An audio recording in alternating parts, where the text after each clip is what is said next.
kepada semuanya. Assalamualaikum warahmatullahi wabarakatuh. Waalaikumsalam warahmatullahi wabarakatuh. Alhamdulillah, Allahumma sholli ala Sayyidina Muhammad wa ala ali Sayyidina Muhammad. Pada kesempatan kali ini, saya mungkin orang yang paling berbahagia karena pada hari ini saya bisa berjumpa dengan para ummahat fillah, wabil khusus Ibu Herlini yang sangat saya kagumi. Saya penggemar gelap ya. Saya sering baca cerita-cerita tentang beliau. Masya Allah itu perjuangannya.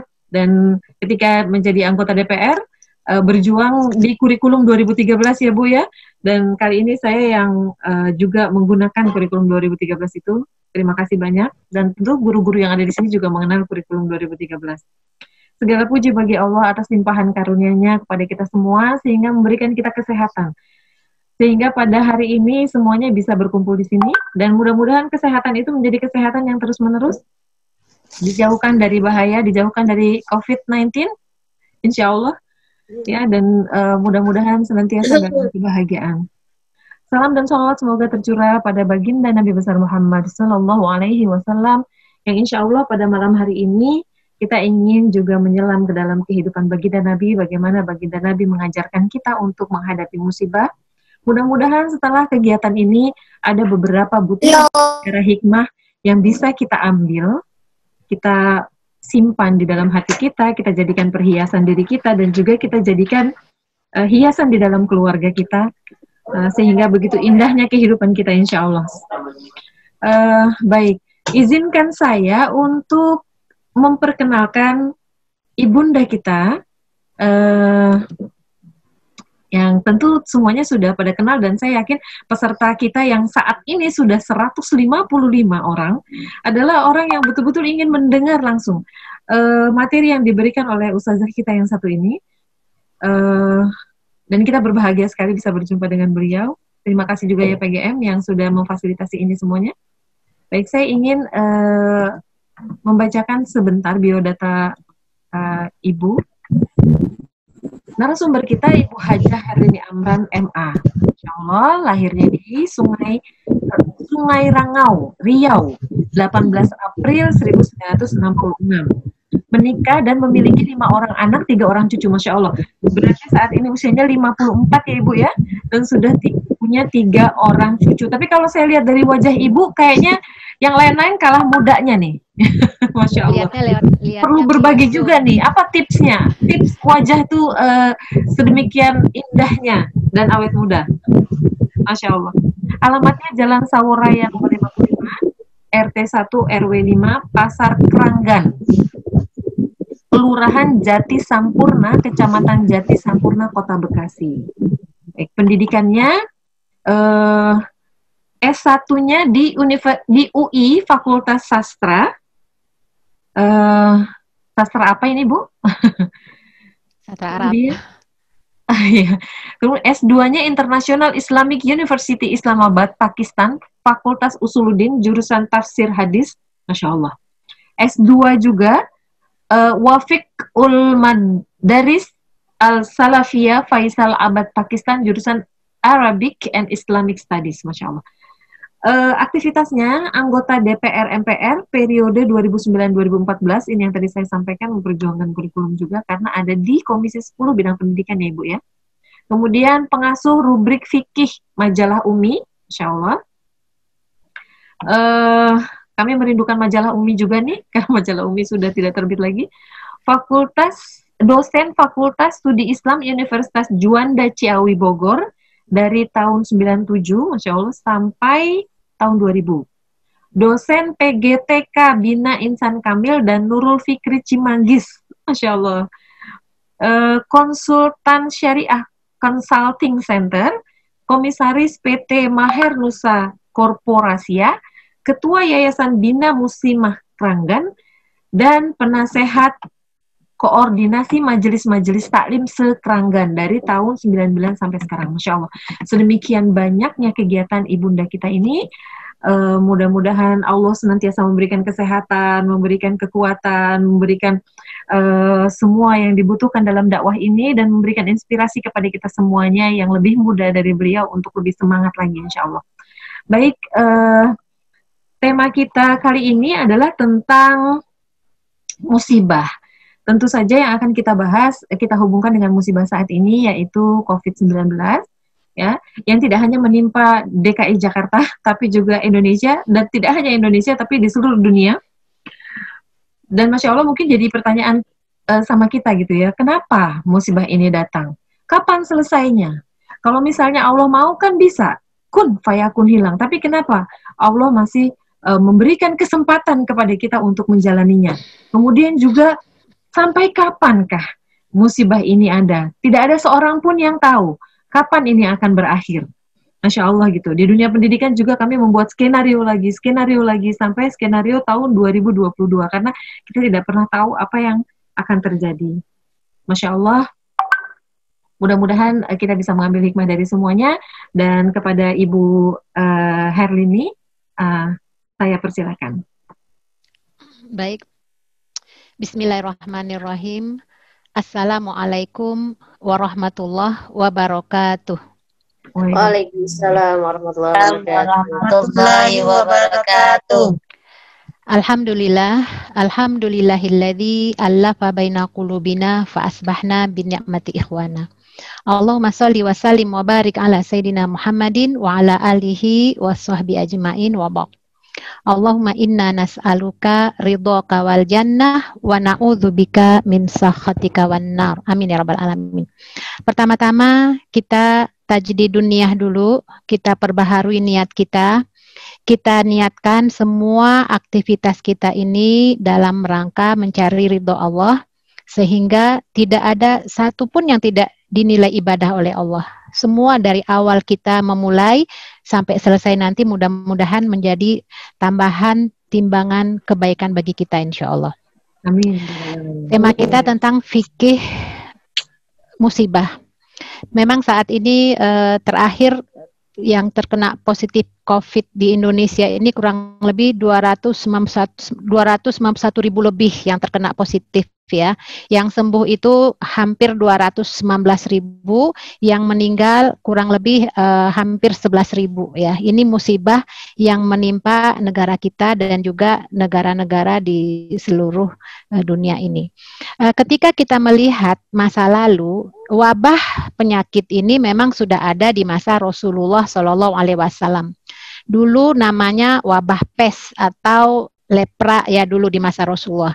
Dan Rasulullah itu sudah melarang umat Islam memasuki daerah yang terkena wabah. Jadi sudah ada sistem karantina. Jadi ini akan memberikan kepada kita penjelasan keterangan bahwa Islamlah yang pertama kali memperkenalkan karantina, lockdown. Ya subhanallah. Ya, Rasulullah mendirikan tembok di sekitar daerah yang terjangkit wabah pada saat itu dan menjanjikan bahwa mereka yang bersabar dan tinggal itu akan mendapatkan pahala sebagai mujahid di jalan Allah. Kalau meninggal pahala syahid. Ya, sedangkan mereka yang melarikan diri dari daerah tersebut itu diancam kebinasaan. Ya, artinya gara-gara dialah tersebar ya, maka Rasulullah mengancam mereka dengan kebinasaan. Dari Abu Hurairah Rasulullah bersabda, jauhilah orang yang terkena lepra seperti kamu menjauhi singa. Hadis sahih riwayat Imam Bukhari. Nah, ternyata virus ini pun pernah juga terjadi, wabah ini juga pernah terjadi di masa Umar bin Khattab ya, itu di negara Syam saat itu sedang dilanda wabah penyakit menular yang sangat dahsyat pada saat itu. Itu Abu Ubaidah Amir bin Abdillah bin Jarrah itu saat itu menjadi gubernur Syam. Kalau Syams, kalau saya bicara Syams ya, negeri Syams, itu sekarang ini di zaman sekarang ini ada 4 negara. Palestina, Yordan, Libanon, Suriah. Ya, jadi 4 negara sekarang ini. Dulunya itu hanya 1 negara Syam. Ya, jadi Abu Ubaidah Amir bin Abdillah bin Al-Jarrah ini dulu diangkat oleh Rasulullah menjadi gubernur Syam. Ya, itu sebenarnya artinya beliau pun sebagai gubernur Syam pada saat itu juga wafat karena kena virus ini. Wabah ini, kalau dulu namanya Amwas ya, di usia beliau saat itu 58 tahun. ya. Kemudian Syurahbil bin Abdullah juga merupakan satu dari 4 jenderal yang dikirim untuk menginvasi Romawi pada masa khilafah Abu Bakar pun juga begitu ya. Artinya yang terkena wabah ini kemudian Allah takdirkan wafat itu bukan orang sembarang orang, sahabat yang terkemuka. Ya, kalau Syurahbil ini seorang jenderal yang dikirim oleh Abu Bakar pada saat itu ya. Beliau juga wafat pada hari yang sama dengan Abu Ubaidah bin Jarrah ini. Ya, jadi itu yang wafat ya, sahabat-sahabat terkenal. Begitu juga Muaz bin Jabal. Mungkin akhwat pernah mendengar ya, Muaz bin Jabal, sahabat Nabi ya, terkenal sekali. Beliau diutus ke Yaman berdakwah pada saat itu. Itu juga yang menggantikan Abu Ubaidah, itu turut juga mengurus jenazah Abu Ubaidah. Ya, beliau kan dulu itu barangkali perkembangan medis tidak sedahsyat semaju sekarang ya. Nah, barangkali beliau itu belum karena tidak menjaga jarak ya, artinya beliau mengurus jenazahnya Abu Ubaidah itu turut juga artinya wafat juga setelah itu di usia yang masih muda, di usia 38 tahun. Nah, mungkin juga pernah dengar Fadl bin Abbas, sepupu Rasulullah Shallallahu Alaihi Wasallam. Kalau baca hadis itu kan ketika haji wada itu kan Rasulullah naik kendaraan bersama Fadl, kan ada wanita cantik ya, terus dilihat oleh Fadl ini kan Rasulullah palingkan wajahnya, itu Fadl itu.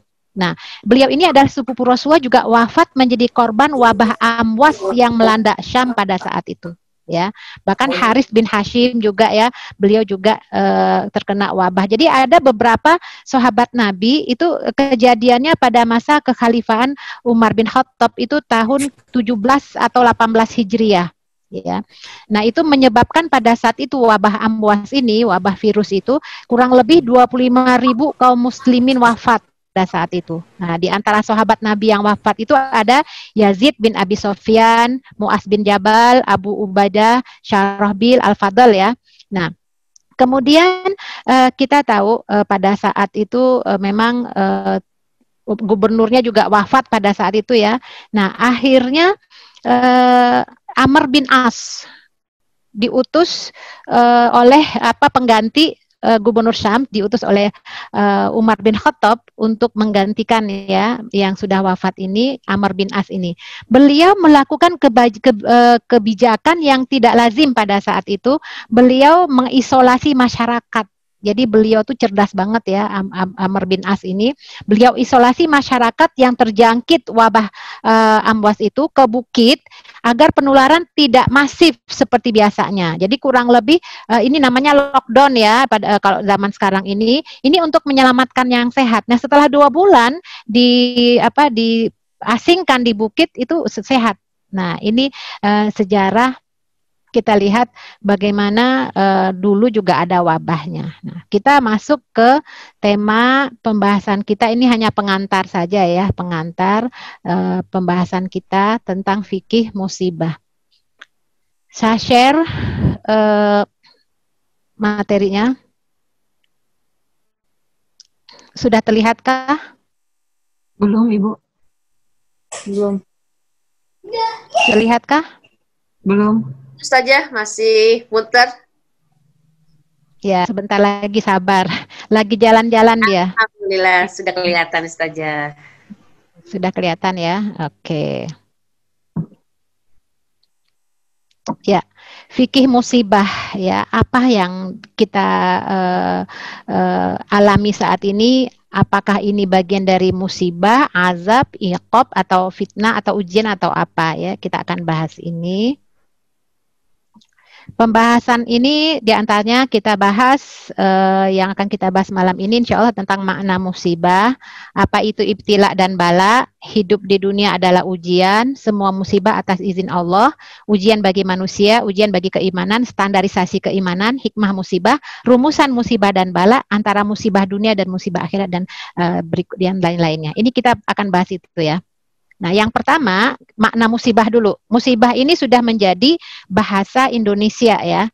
Musibah ini sebenarnya dari bahasa Arab ya. Asoba yasibu musibah. Yang berarti segala yang menimpa pada sesuatu, yang menimpa, yang mengena. gitu ya. Itu artinya dari musibah ya, baik kesenangan ataupun kesusahan. Musibah ini musibatun ini adalah isim masdar kalau dalam bahasa Arab, itu artinya tertimpa. Jadi dapat tertimpa hal yang buruk, bahaya, celaka atau bencana, ataupun hal yang baik. Pokoknya apa saja yang buruk, yang baik, apapun yang menimpa kita itu namanya musibah. Nah, musibah ini adalah al-baliyah, ujian. Dan semua perkara yang dibenci ataupun disukai itu adalah musibah. Jadi artinya musibah ini adalah semua kesenangan, kesusahan itu hakikatnya adalah musibah ya. Kesenangan itu akan dipertanggungjawabkan di hadapan Allah di akhirat. Ya, itu juga musibah ya, ujian ya. Artinya kalau kita bisa artikan juga sebagai ujian. Bahkan Ibnu Manzur mengatakan kalau dalam Misalul Arab, kalau yang namanya musibah itu kadang-kadang image orang tuh negatif ya, semua bentuk kemalangan, musibah, bencana itu biasanya orang menyebutnya itu musibah yang buruk-buruk. Padahal sebenarnya musibah tuh termasuk yang baik-baik juga. Nah, menurut Imam sebentar.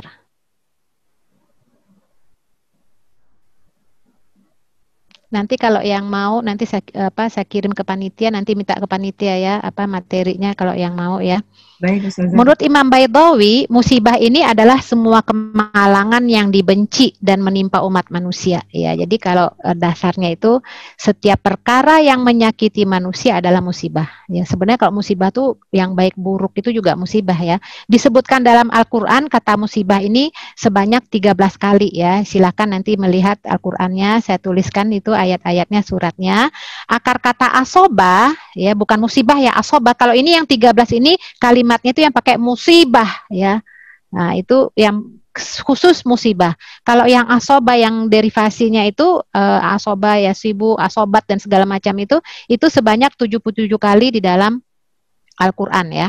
Nah, sebenarnya istilah musibah itu di dalam Al-Quran itu ada beberapa kata ya. Bisa bala, ya ibtila, bala, bisa juga azab, bisa juga iqab, bisa juga fitnah ya. Jadi semuanya itu ujian, musibah semuanya masuk ya dalam kata-kata itu. Nah, yang kita bahas ini banyak memakai kalimat ibtila juga. Ibtila itu ujian. Kalau secara bahasa artinya ikhtibar ya, ujian. Kalau mukhabarat itu mata-mata ya, orang-orang yang intel gitu ya, mukhabarat ya. Nah, imtihan atau percobaan ya, baik berupa kesulitan maupun kesenangan, kebaikan ataupun keburukan. Jadi yang namanya bala, kalau kita kan doa tolak bala gitu ya, kayaknya image-nya yang negatif ya. Bala itu sebenarnya atau ibtila itu bisa baik, bisa buruk ya. Bisa malapetaka, bisa cobaan ya. Nah, kata bala ini ada 6 ayat di dalam Al-Qur'an, 28 kali derivasinya disebutkan ya. Ini kalau yang 6 kata bala itu diantaranya 4 ayat berkaitan dengan Fir'aun dan penyiksaannya atas umat Nabi Musa alaihissalam. Nah, 2 ayat itu yang pertama untuk Nabi Ibrahim. Jadi Nabi Ibrahim ini ketika disuruh innahu labalaun azim, kan disuruh menyembelih anaknya itu ya, lagi sayang-sayangnya sama anak, susah dapat anak, tiba-tiba Allah suruh menyembelih, itu kan bala, itu cobaan, ujian yang berat ya. Itu untuk Nabi Ibrahim. Kemudian Al-Anfal 17 itu ujian yang dihadapi umat Islam dalam perang Badar. Nah, itu yang memakai kalimat bala ya. Nah, itu pengertiannya. Nah, istilah bala ini, bala ujian itu sendiri digunakan untuk menggambarkan ujian yang baik maupun yang buruk. Dalam kitab At-Tibyan fit Tafsir Gharibul Quran, itu bala itu punya 3 bentuk. Bisa nikmat ya, kenikmatan ya. Jadi jangan disangka ya ketika Allah berikan kenikmatan itu bukan ujian, itu tuh ujian ya, bahkan bisa menjadi musibah untuk dipertanyakan iman atau tidaknya seseorang ya, atau ikhtibar ya, cobaan atau ujian ataupun makruh itu yang dibenci. Nah, jadi ada yang bermakna cobaan dan ujian yang dibenci manusia, ada yang bermakna kemenangan atau kenikmatan. Semuanya bala ya, bala ujian cobaan, balaun hasana ya. Nah, ini tadi sudah diperdengarkan surat Al-Muluk ya.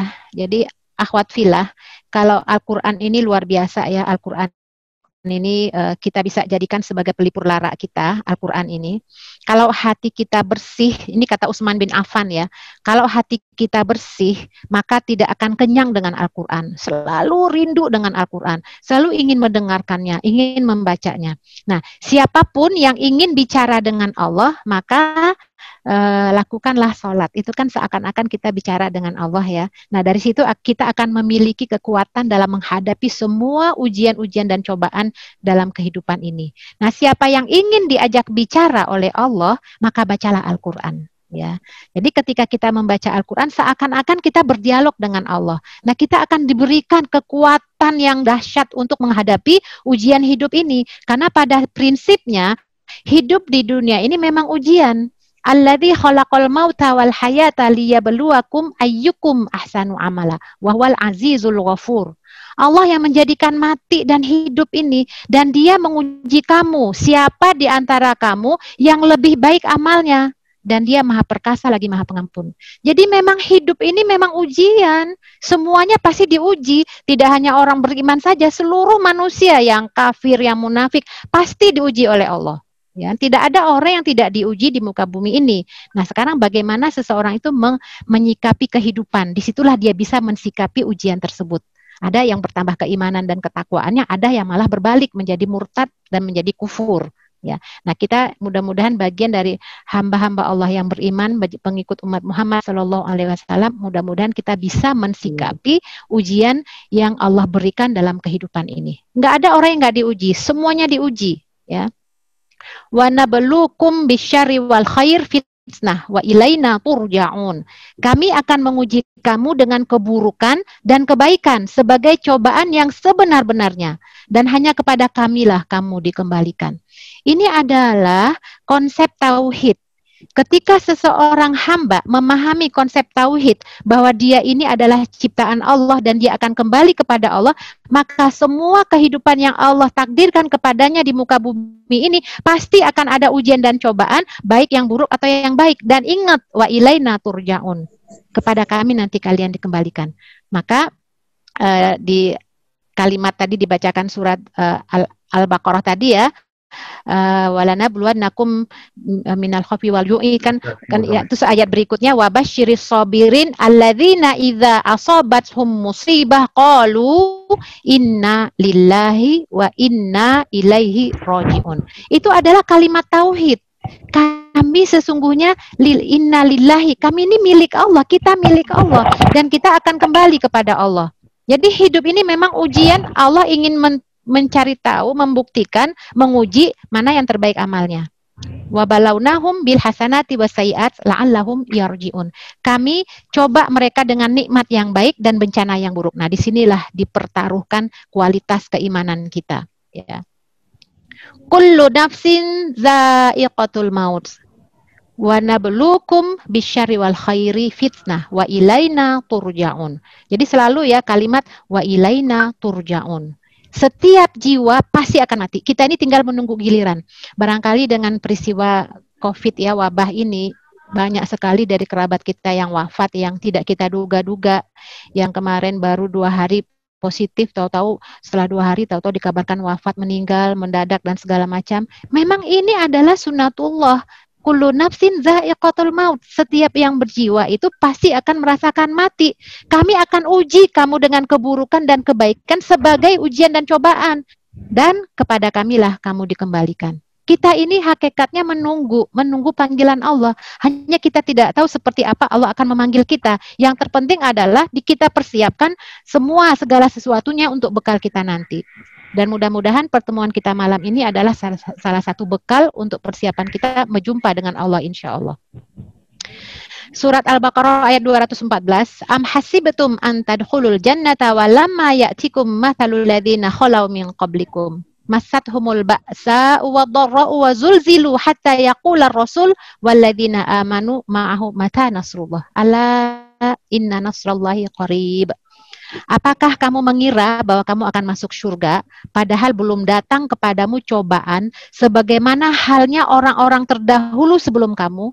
Mereka ditimpa oleh malapetaka dan kesengsaraan, serta diguncangkan dengan bermacam-macam cobaan. Sehingga berkatalah Rasul dan orang-orang yang beriman bersamanya, mata nasrullah, bilakah datangnya pertolongan Allah? Ingatlah sesungguhnya pertolongan Allah itu amat dekat. Ya. Jadi semuanya itu adalah ujian dan cobaan untuk menguji keimanan kita. Jadi jangan dikira kalau kita gampang masuk surga, nanti yang penting itu kalau nggak ada ujian itu perlu dipertanyakan. Jangan-jangan ini istidraj.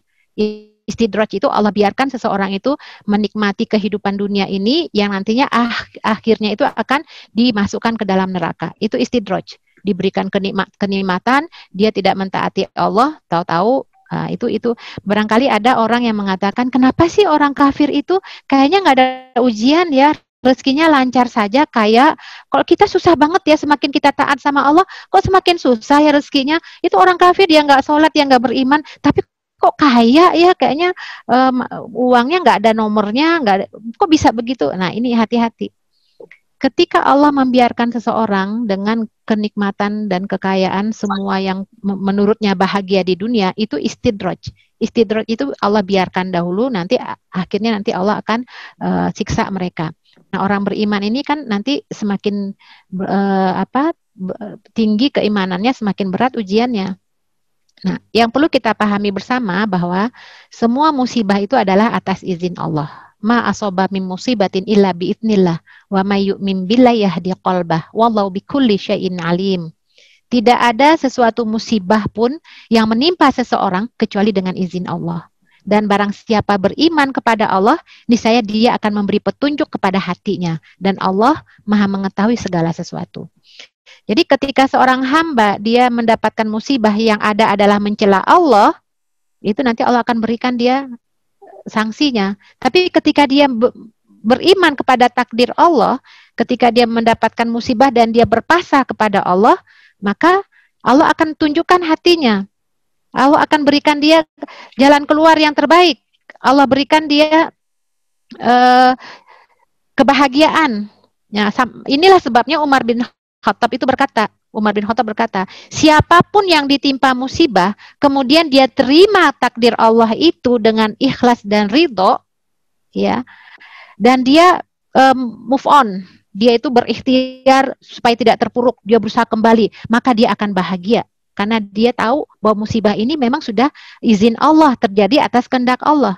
Artinya Allah akan berikan dia petunjuk, akan Allah berikan berbagai macam kenikmatan, bisa jadi kesabaran pahalanya itu lebih banyak daripada musibah yang dia dapatkan. Sementara orang yang tidak menerima takdir, ketika Allah berikan dia musibah, dia akan rugi. Ruginya dengan Allah tidak akan memberikan petunjuk, hatinya sempit, dadanya sesak, hidupnya susah, karena memang dia menyesali takdirnya, padahal musibah sudah terjadi. Ya tentu saja bersabar lebih baik. Maka solusi yang terbaik ketika Allah berikan ujian dan cobaan itu, musibah itu, ya memang bersabar. Dan musibah ini adalah ujian bagi manusia. Ya, setiap manusia pasti akan diuji. Ya, ini tadi dibacakan oleh qari'ah kita. Walanabluwannakum bisyai'im minal khaufi wal ju'i wa naqsim minal amwali wal anfusi wat thamarat wa basyiris sabirin. Dan sungguh akan kami berikan kamu cobaan dengan sedikit khauf, ya, ketakutan, ju', naqsim minal amwal, ya, kekurangan harta, jiwa dan buah-buahan, wa basyiris sabirin. Berilah berita gembira kepada orang-orang yang sabar. Alladzina idza asabathum musibah qalu inna lillahi wa inna ilaihi raji'un. Nah, oleh karena itu ujian manusia itu tidak lepas dari 5 tadi dalam ayat tadi disebutkan. Walanabluwannakum minal khaufi. Khauf ini krisis yang menimpa kejiwaan, ya. Jadi itu digambarkan seperti ketakutan, itu depresi, stres, gangguan kecemasan. Di masa Covid ini PHK pula, terus aduh udah pusing dia tuh, ya.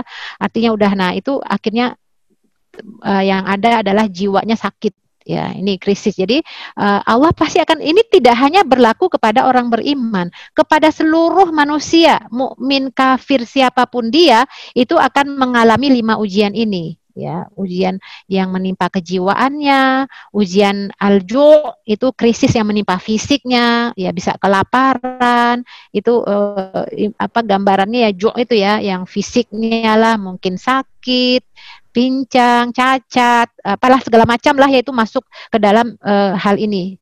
Kemudian krisis keuangan, wa naqsim minal amwal, kekurangan harta, ya terlilit hutang, PHK, ya pokoknya luar biasa lah kondisinya ya. Ini dialami oleh semua manusia.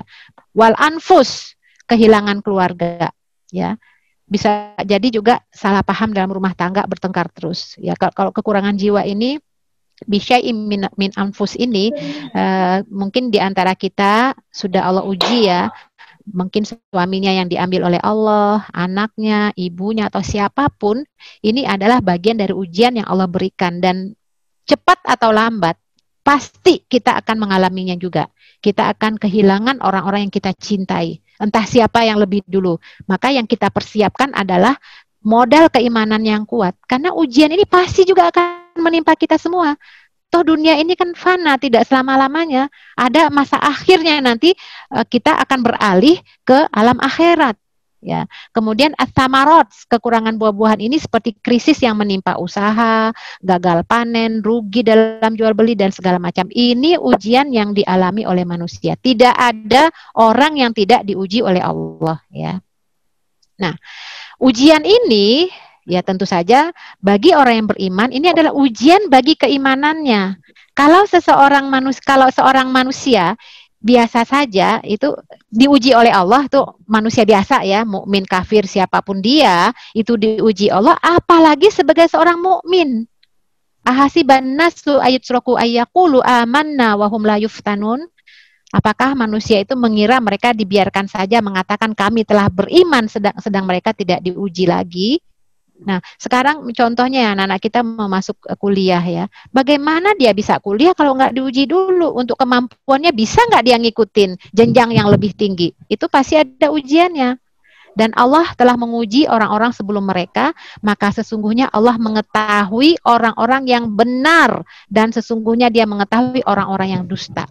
Jadi Allah berikan ujian ini bagi orang yang beriman itu untuk membuktikan mana yang benar keimanannya, mana yang tidak. Ya, untuk mengetahui sejauh mana tingkat keimanannya, tinggi atau rendahnya, itu perlu diuji.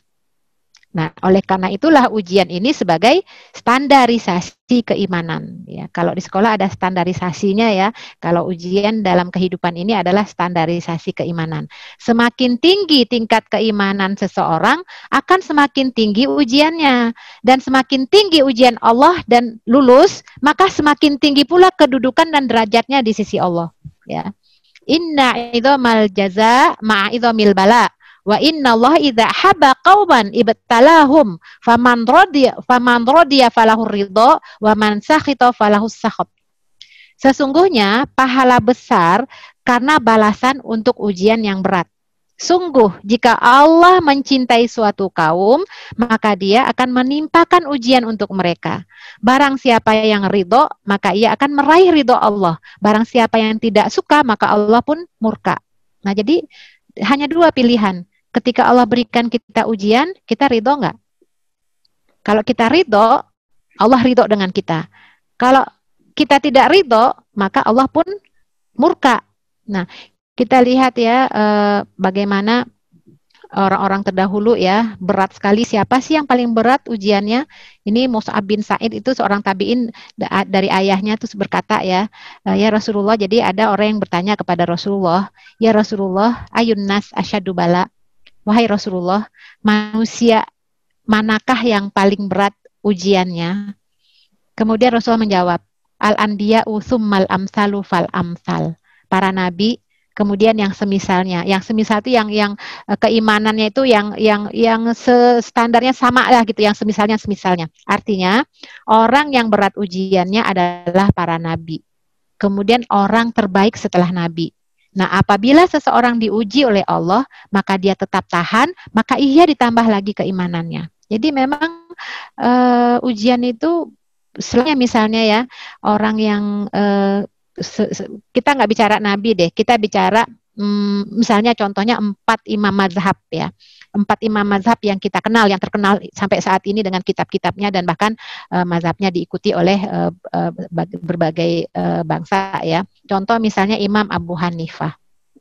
Imam Abu Hanifah ini yang kita dengar pandangan-pandangan, yang kita baca pandangan fikihnya, itu sebenarnya hidupnya susah juga loh itu. Beliau itu dijebloskan dalam penjara karena berdakwah dan mengatakan yang hak itu hak, yang batil itu batil. Padahal tahu kan dulu tuh masa pemerintahan Islam loh. Ya, tapi ya namanya penguasa rajanya ya ada yang berlandaskan hawa nafsu. Itu beliau tuh karena berdakwah beliau itu di penjara. Itu Imam Abu Hanifah. Imam Malik bin Anas. Ini dipukul sampai kedua tulang belikat beliau tuh hampir lepas karena kerasnya pukulan. Ya karena beliau tuh menegakkan kebenaran, Imam Malik itu. Imam Malik ini ada banyaklah kelompok-kelompok Islam sempalan ya. Sekarang banyak lagi ya, macam-macam sekarang nih yang Ahmadiyah segala macam. Dulu tuh memaksa. Jadi ada kelompok Mu'tazilah itu meminta pandangan Imam Malik mengatakan Al-Quran itu makhluk. Imam Malik nggak mau, Al-Quran itu wahyu Allah ya. Ya ada-ada aja lah dulu ya. Itu sampai ganas begitu mereka terhadap ulama saat itu. Termasuk Imam Syafi'i. Imam Syafi'i ini dipenjara karena membela kebenaran dan hampir dibunuh raja pada saat itu. Ya, jadi sejarah kelam masa lalu tuh ternyata juga dialami ya, ujian-ujian yang dialami oleh para ulama-ulama kibar pada saat itu.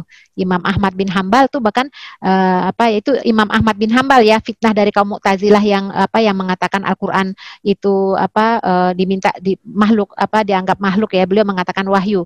Kalau Imam Malik ini beliau itu tidak mau mengikuti rajanya karena dia menegakkan kebenaran itu dipukulin. Nah, kalau Imam Ahmad bin Hambal ini sampai meninggal di penjara. Beliau itu sampai kuat mengatakan Al-Qur'an wahyu bukan makhluk. Hanya itu saja, cuman ya aneh juga ya kelompok sempalan itu ya cuman hanya berbeda pandangan gitu ya. Nah, Imam Ahmad ini tetap berkeyakinan ini wahyu Allah Al-Qur'an. Itu sampai beliau itu dicambuk 80 kali dan meninggal dalam penjara. Pernah dengar Ibnu Taimiyah?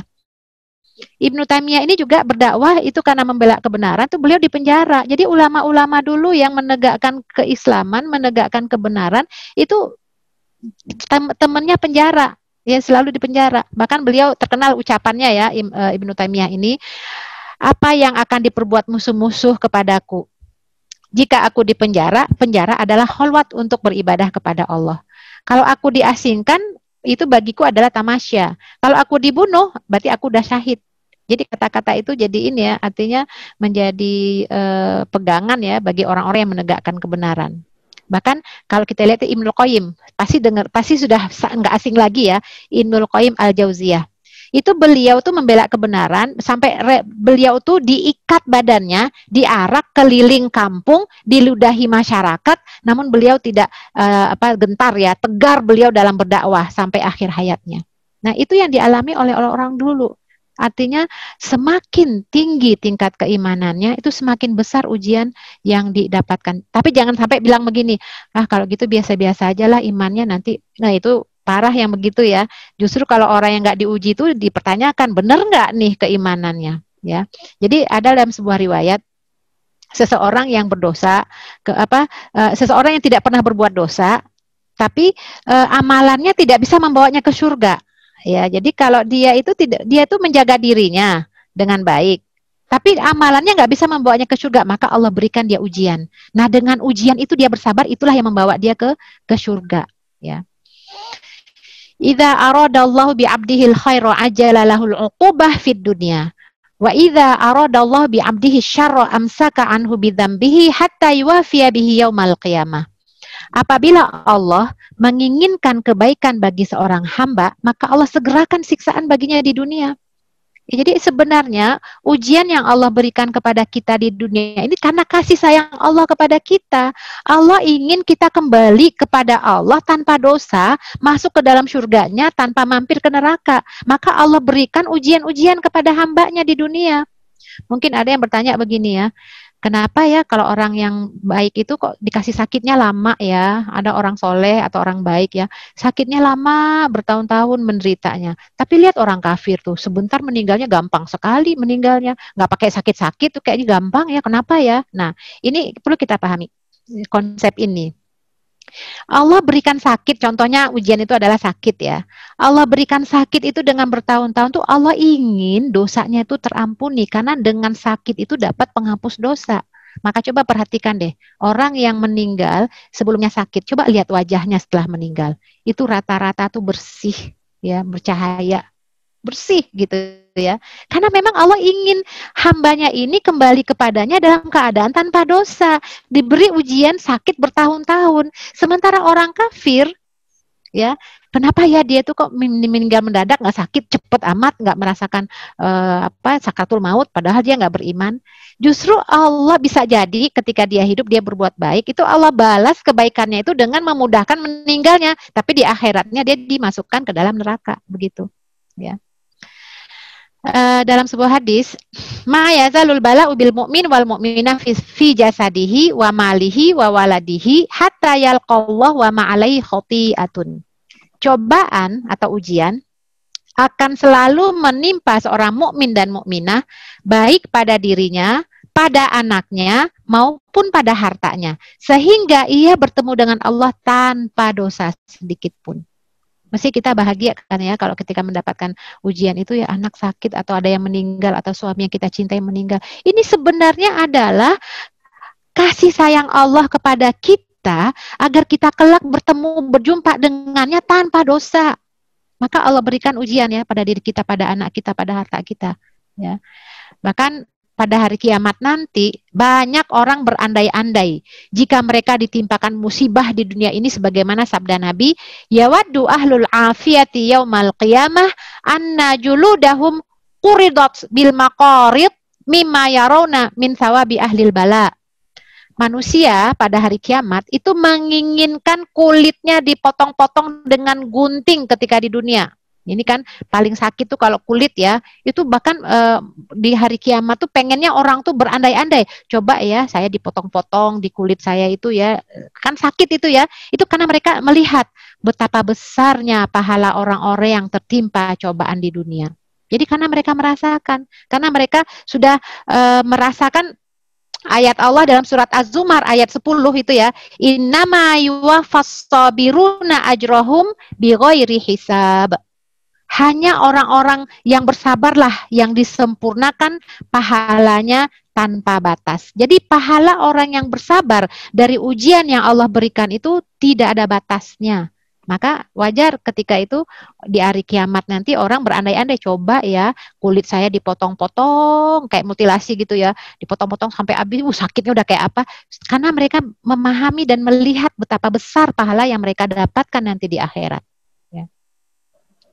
Apa hikmah musibah yang diberikan Allah kepada kita ini? Yang pertama tentu saja sebagai penebus dosa. Ya, dari Abu Sa'id Al-Khudri, dari Abu Hurairah, Rasulullah bersabda, ma yusibul muslima min nasab wala wasab wala hammin wala husnin wala adha wala ghammin hatta syaukati yushakuha illa kaffarallahu biha min khotoyah. Tidaklah seorang muslim ditimpa sesuatu seperti kelelahan, penyakit ya yang tetap atau permanen, penyakit berat atau penyakit ringan, kekhawatiran terhadap sesuatu yang kemungkinan akan menyakitinya, ini ya khawatir dengan terkena wabah COVID ya, kesedihan, gangguan dan duka cita karena suatu kejadian, sampai duri yang menusuk. Duri yang menusuk itu mungkin sakitnya sedikit ya. Nah itu ketika Allah timpakan kepada seorang muslim, itu maksudnya apa? Allah ingin menggugurkan dosa-dosanya dengan sebab itu. Jadi sangat wajar ketika kita diberikan musibah oleh Allah, kalimat pertama yang kita ucapkan itu adalah kalimat istirja. Inna lillahi wa inna ilaihi rajiun.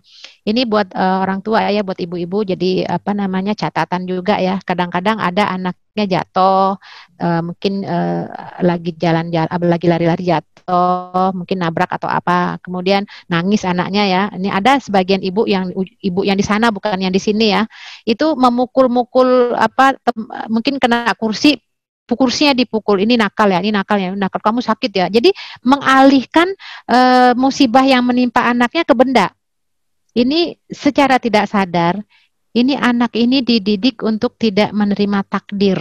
Jadi pelampiasannya ini gara-gara ini nih. Nah, akhirnya kan banyak orang-orang yang mengkambing hitamkan penyebab musibah. Ini gara-gara ini nih. Ini COVID ini gara-gara ini gara-gara orang Cina makan ini nih. Kita nggak melihat dari sisi itunya, kita melihat ini adalah ujian dari Allah. Bukankah semua yang kuman-kuman, wabah, virus, atau apapun itu adalah makhluk Allah juga, yang Allah berikan sebagai ujian bagi hamba-hambanya. Jadi jangan dikambing hitamkan semuanya, gara-gara ini gara banyak masjid. Udahlah, artinya kita sebagai ingin masuk bagian dari orang beriman, ini adalah ujian dari Allah, yang Allah tuh ingin dosa-dosa kita itu gugur. Maka untuk orang tua jangan sampai salah kaprah ya dalam pendidikan anaknya, menyalahkan itu, menyalahkan ini. Ajarkan anak itu kalimat inna lillahi wa inna ilaihi rajiun. Atau misalnya sakit jadi mengaduh-aduh itu diganti dengan kalimat yang lain lah ya. Mungkin ada, sakit perut nih gara-gara ini nih, gara-gara ini. Nggak usah pakai gara-gara lah. Ya, kita bisa katakan mudah-mudahan dosanya terhapus gitu ya. Jadi kalau merasa sakit, mengeluhnya itu bukan ngeluh keluhan. Keluhannya itu kalimatnya bunyinya mudah-mudahan penghapus dosa ya. Nah, jadi dosa kita tuh banyak sebenarnya teman-teman akhwat fillah. Dosa kita itu saking banyaknya mungkin nggak masuk dalam daftar, mungkin kita anggap itu biasa-biasa saja. Banyak dosa yang tidak kita sadari. Dosa melihat aurat itu dosa, sengaja atau tidak sengaja itu dosa. Dosa ini pernah ada seorang alim ya, selama 6 bulan tuh dia nggak bisa bangun malam. Dia pengen tahajud, nggak bisa juga. Akhirnya dia istighfar. Padahal dia udah siapkan air ya, dia istighfar. Apa yang menyebabkan saya nggak bisa bangun? Oh, mungkin saya punya dosa kali ya. Dia pikir-pikir, dia evaluasi, baru teringat. Oh ya, waktu dia masuk masjid, dia melihat ada orang sedang berdoa, khusyuk sampai menangis. Hanya dalam hatinya dia berkata, ih, ini orang apa pamer gitu ya, nangis-nangis segala. Jadi artinya suuzon gitu ya. Itu saja menyebabkan dia nggak bisa mendekatkan diri kepada Allah dengan sholat tahajud. Ya artinya bisa jadi banyak dosa yang kita lakukan tanpa kita sadari. Ya bisa jadi ujian juga Allah berikan tujuannya agar kita diampuni dosa-dosanya. Nah, ada lagi contoh ya, di masa Nabi itu ada seorang pemuda itu ketemu dengan mantannya di waktu masa jahiliyah, ngobrol-ngobrol sebentar lah gitu ya. Ya namanya dulu kan hubungan tanpa batas ya, tapi setelah Islam kan dibatasi. Akhirnya ketemu di jalan ngobrol apalah gitu ya, terus dia mau pergi, tapi karena masih hatinya terikat dengan perempuan itu juga arahnya berbeda ya. Dia nengok ke belakang tuh, yang pemuda ini, yang sahabat ini, sampai hilang di jalanan perempuan itu. Nah, pas dia balik ke depan, kepentok dinding, berdarahlah hidungnya. Nah, akhirnya dia menyadari kan, kan kita disuruh jaga pandangan. Surat An-Nur ayat 30 buat laki-laki ya. Qul lil mu'minin yaghuddu min absarihim. Katakan kepada laki-laki beriman, jagalah pandangan. Nah, dia nggak jaga pandangan tuh. Akhirnya dia, wallahi, saya tidak akan menghapus darah di hidung saya ini sampai saya bertemu dengan Rasulullah SAW. Nah, Rasulullah dia sampaikan, katanya, ya udah, ini impas. Jadi Allah berikan kamu ujian sampai berdarah hidungmu tuh untuk dosamu yang itu artinya, itu yang artinya ketika kita mendapatkan ujian atau musibah dari Allah, kita langsung husnuzon pada Allah. Allah ingin dosa kita diampuni. Mudah-mudahan Allah ampuni. Nah itu ya. Nah kalau orang yang mungkin dia apa dosanya, seorang alim yang luar biasa, zuhudnya, waroknya, tapi kok ujiannya berat ya? Ya bisa jadi tadi yang saya sampaikan. Ketika dia tidak berdosa, tapi dengan amal ibadahnya nggak mampu mengangkat dirinya ke surga, maka Allah berikan ujian sehingga dengan ujian itu dia dimasukkan ke surga. Cuman teman-teman ya, jangan kita melihat orang ya, ketika ada orang ditimpa musibah langsung kita nyeletuk, oh dosanya banyak kali ya. Nggak boleh. Ya kita tidak dibenarkan menilai orang. Nilai diri sendirilah, jangan nilai orang ya. Ma min muslimin yusibuhu adan min maradin famasiwahu illa hattallahu bi sayyiatihi kama tahuttu. setiap muslim yang terkena musibah penyakit atau yang lainnya pasti akan dihapuskan kesalahannya sebagaimana pohon menggugurkan daun-daunnya. Jadi ketika kita melihat tetangga kita kena COVID positif, itu jangan merasa dianggap apa ya, itu ya musibah, mudah-mudahan dia beruntung dosanya diampuni ya. Kita yang kayak begini yang sehat belum tentu diampuni oleh Allah.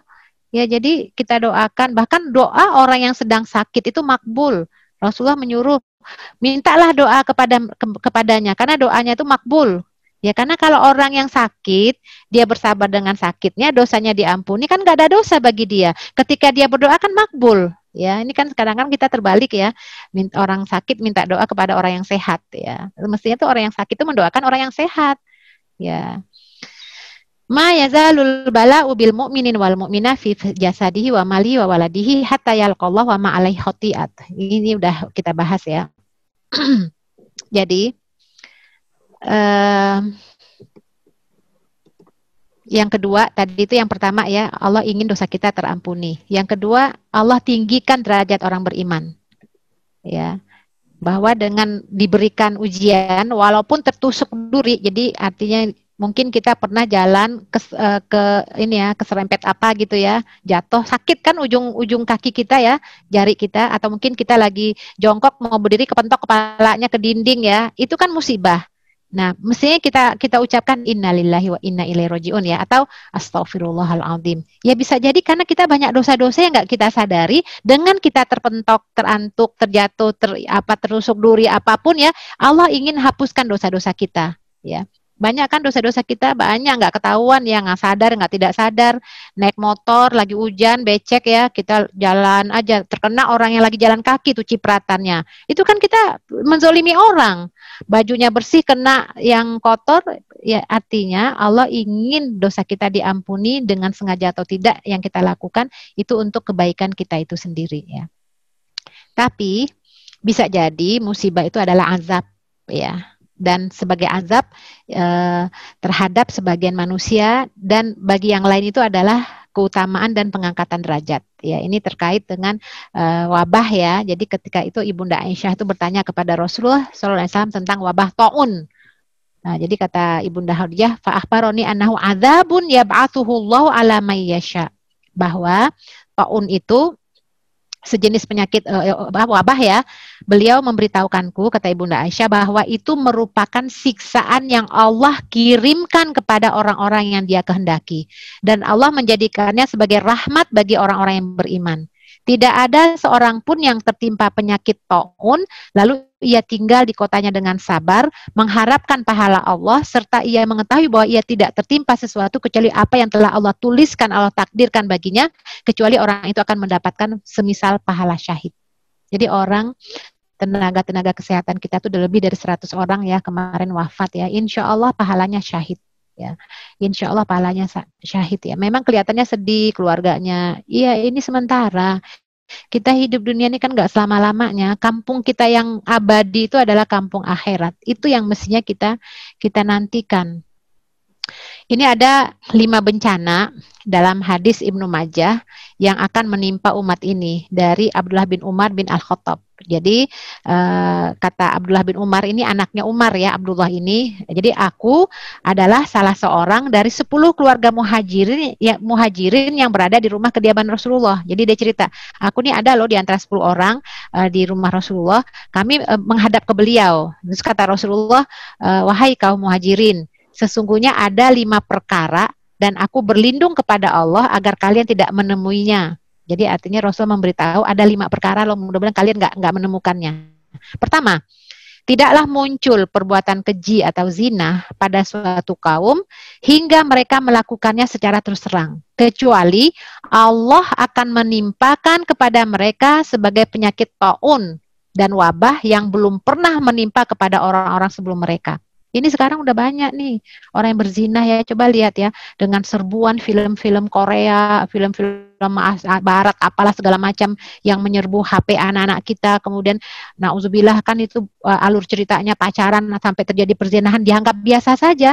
Bahkan dalam penelitian apa namanya, ada apa beberapa ini ya, KPAI, BKBBN dan segala macamnya lah itu ya. Itu saya apa atau Yayasan Kita dan Buah Hati lah, banyak itu menyebutkan ya. Itu hampir 64% itu anak-anak kita yang SMP SMA tuh nggak perawan lagi. Ya Allah. Artinya kan dianggap perbuatan zina itu perbuatan biasa. Nah, di sini kalau tidaklah muncul perbuatan zina itu pada suatu kaum terus terang-terangan gitu ya, Allah akan kirimkan wabah ya yang belum pernah menimpa. Ya bisa jadi ya, kita kan kalau melihat dari hadis ini, oh ternyata bisa jadi wabah ini karena perbuatan maksiat sudah berkembang, sudah merata ya, menyebar ya. Ya, itu yang pertama.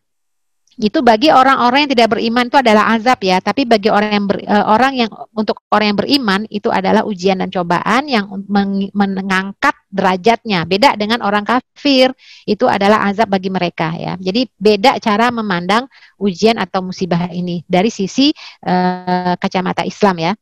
Yang kedua, tidaklah suatu kaum mengurangi takaran dan timbangannya, niscaya mereka akan ditimpa dengan tandusnya tanah, paceklik sepanjang tahun, serta berkuasanya penguasa-penguasa yang zolim. Nah, sekarang nih. Ya, artinya banyak kecurangan-kecurangan terjadi ya.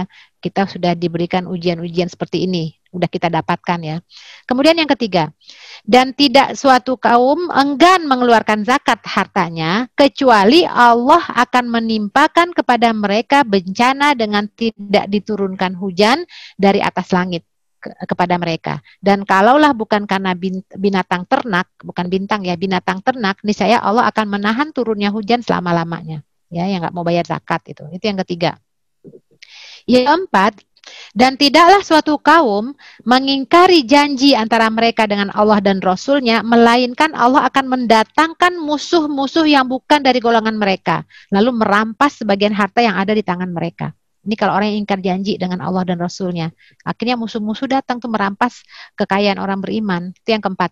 Yang kelima, dan selama pemimpin-pemimpin mereka tidak berhukum dengan kitabullah dan tidak memiliki yang terbaik dari apa yang Allah turunkan, melainkan Allah turunkan kepada mereka kesengsaraan, perpecahan di antara mereka. Ya itulah, kita umat udah terkotak-kotak ya, karena memang patokannya bukan kitabullah lagi ya. Nah ini sudah Rasulullah sampaikan pada saat itu 5 bencana ya. Nah ini kalau musibah menimpa orang-orang di luar Islam itu namanya azab ya, tapi bagi orang beriman itu adalah ujian. Nah, sekarang bagaimana kita mensikapi musibah ini? Apa sikap kita terhadap musibah yang menimpa kita ini? Ya, tidak ada kata lain, memang sabar dan berharap pertolongan Allah. Ya, memang qul la yusibana illa ma kataballahu wa maulana wa 'alallahi falyatawakkalul mu'minun. Ya, menimpa kita ini memang atas izin Allah dan kita kembali kepada Allah. Ya, mau apa lagi? Inna ma yuwaffas sabiruna ajrohum bighairi hisab. Sesungguhnya hanya orang-orang yang bersabarlah yang dicukupkan pahala mereka tanpa batas. Rumahnya gimana? Dia cerita, iya Bu, sampai saat ini belum ditemukan ayah dan ibu saya, masuk adik-adik, rumah saya udah habis. Saya malah melihat dia itu dengan, ya Allah nih orang kuat sekali, musibah menimpa dirinya, dia malah ikut membantu kita. Ya Allah, ini iman apa yang kayak begitu luar biasa kan? Sampai dia mengatakan begini, Bu doakan Bu ya, mudah-mudahan kalaupun nanti nggak ketemu dengan ayah ibu saya, mudah-mudahan kami dipertemukan di surga. Masya Allah.